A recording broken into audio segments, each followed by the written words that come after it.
Tell me your side of the story.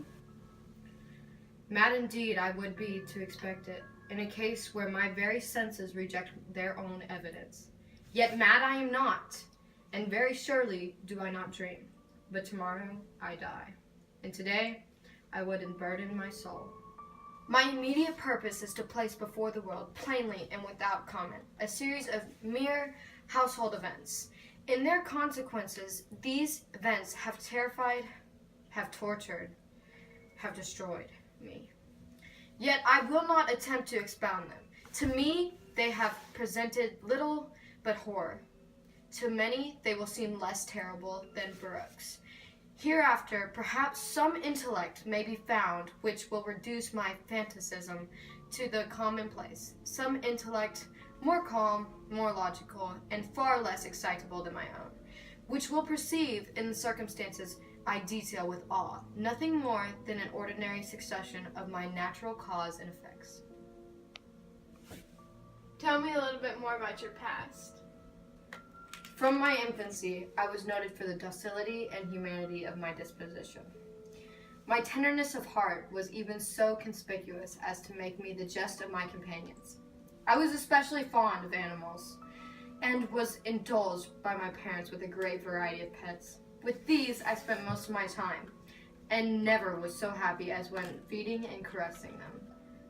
This peculiarity of my character grew with my growth, and in my manhood I derived from it one of my principal sources of pleasure. To those who have cherished an affection for a faithful and sagacious dog, I need hardly be at the trouble of explaining the nature of the intensity of gratification thus derivable. There is something in the unselfish and self-sacrificing love of a brute, which goes directly to the heart of him who has frequent occasion to test the paltry friendship and gossamer fidelity of mere man. I married early and was happy to find in my wife a disposition not uncongenial with my own. Observing my partiality for domestic pets, she lost no opportunity of procuring those of the most agreeable kind. We had birds, goldfish, a fine dog, rabbits, a small monkey, and a cat. This latter was a remarkably large and beautiful animal, entirely black and sagacious to an astonishing degree. And speaking of his intelligence, my wife, who at heart was not a little tinctured with superstition, made frequent allusion to the ancient popular notion which regarded all black cats as witches in disguise. Not that she was ever serious upon this point. Pluto, this was the cat's name, was my favorite pet and playmate. I alone fed him, and he attended me wherever I went about the house. It was even with difficulty that I could prevent him from following me through the streets. Our friendship lasted in this manner for several years, during which my general temperament and character, through the instrumentality of the fiend intemperance, had experienced a radical alteration for the worse. I grew day by day more moody, more irritable, more regardless of the feelings of others. I suffered myself to use intemperance language to my wife. At length I even offered her personal violence. My pets, of course, were made to feel the change in my disposition. I not only neglected but ill-used them. For Pluto, however, I still retained sufficient regard to restrain me from maltreating him, as I made no scruple of maltreating the rabbits, the monkey, or even the dog, when by accident or through affection they came in my way. But my disease grew upon me, for what disease is like alcohol, and at length even Pluto, who was now becoming old, and consequently somewhat peevish, even Pluto began to experience the effects of my ill temper. One night, returning home, much intoxicated from one of my haunts about town, I fancied that the cat avoided my presence. I seized him, when in his fright at my violence he inflicted a slight wound upon my hand with his teeth. The fury of a demon instantly possessed me. I knew myself no longer. My original soul seemed at once to take its flight from my body, and a more than fiendish malevolence thrilled every fiber of my frame.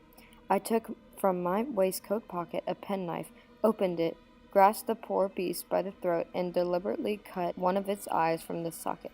I blush, I burn, I shudder while I tell this story. I experienced a sentiment, half of horror, half of remorse, for the crime which I had been guilty, but I soon drowned in wine all my memory of the deed.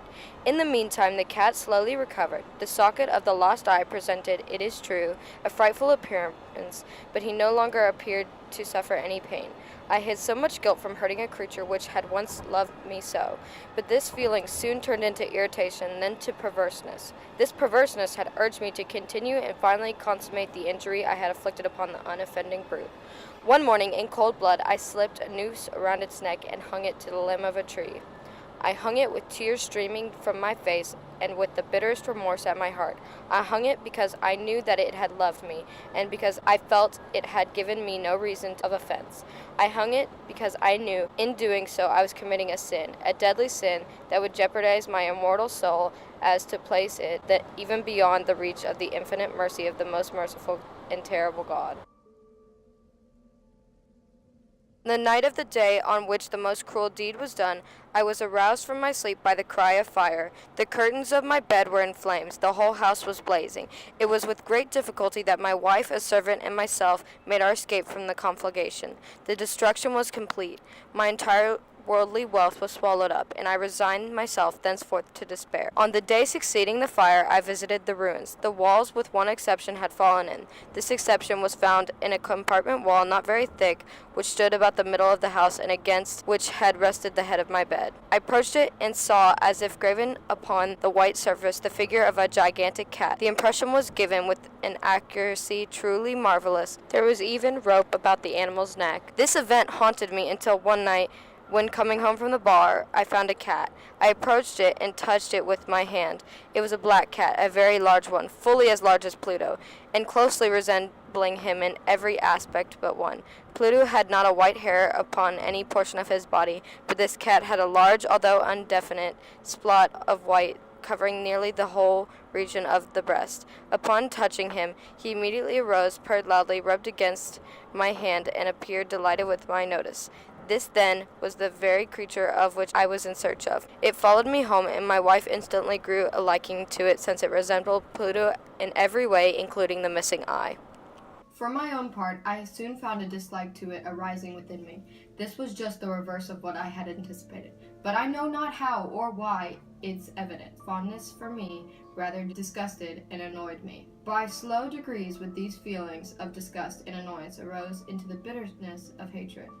I avoided the creature. A certain sense of shame and remembrance of my former deed of cruelty prevented me from physically abusing it.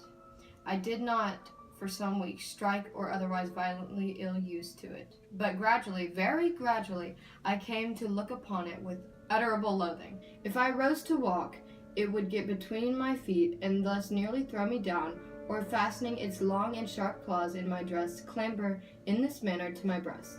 At such times, although I longed to destroy it with a blow, I was yet withheld from doing, partly by a memory of my former crime, but chiefly, let me confess at once, by absolute dread of the beast. It eventually became too much to handle. One day the cat followed me down the stairs into the cellar. She tripped me, and it exasperated me to madness. Uplifting an axe and forgetting in my wrath the childish dread which had hitherto stayed my hand, I aimed a blow at the animal, which of course would have proved instantly fatal had it descended as I wished. But this blow was arrested by the hand of my wife. Goaded by the interference into rage more than demoniacal, I withdrew my arm from her grasp and buried the axe in her brain. She fell dead upon the spot without a groan.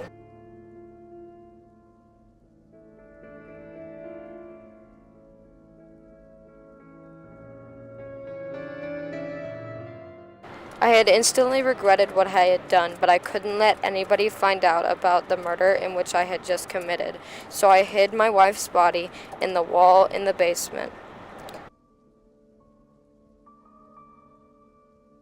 Days went by, and everything went back to normal, and even the cat had run off, probably from the disturbance in which it had seen me kill my wife. Who is it? It's the cops. Open up. May I help you, officer? Yes, we're looking for your wife. She's been missing for a couple of days. Write this say. I delight to have allayed your suspicion. I wish you health and a little more courtesy. By the by, ma'am, this is a well-constructed house. An excellently well-constructed house. These walls are very solid. Meow, meow.